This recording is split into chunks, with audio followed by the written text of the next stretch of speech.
ভাৰতবৰ্ষৰ ভিতৰত সৰ্ববৃহৎ দলংখন ধুবুৰী ফুলবাৰীৰ মাজেৰে নিৰ্মাণ হৈ আছে। ইয়াৰ মুঠ দৈৰ্ঘ্য হৈছে 19.3 কিলোমিটাৰ।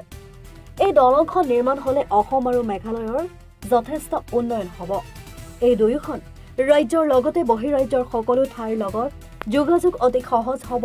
ইয়াৰ ফলত দেশৰ অৰ্থনৈতিক অৱস্থা যথেষ্ট উন্নয়ন হ'ব বুলি আশা কৰা হৈছে। দলংখনৰ নিৰ্মাণৰ কাম ইতিমধ্যে প্ৰায় 70% সম্পূৰ্ণ হৈছে।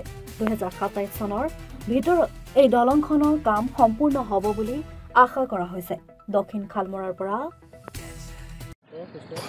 ফুলবাৰী ধুবুৰী টু যেটো RCC দলং L&T কোম্পানী কৰি আছে।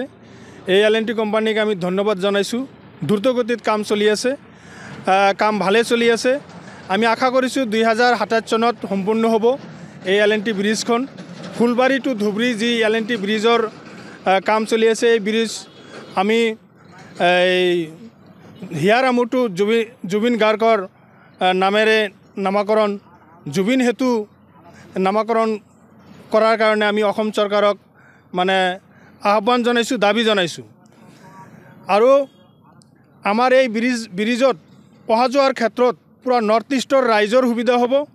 ইয়াত বাণিজ্যিক ক্ষেত্ৰত সুবিধা হ'ব।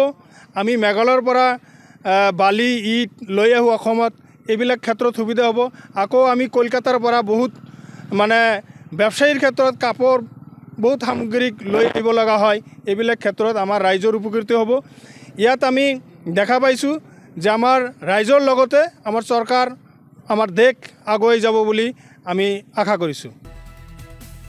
ৰাকিফুল ইছলামৰ ৰিপৰ্ট, এনি ভাৰত 24।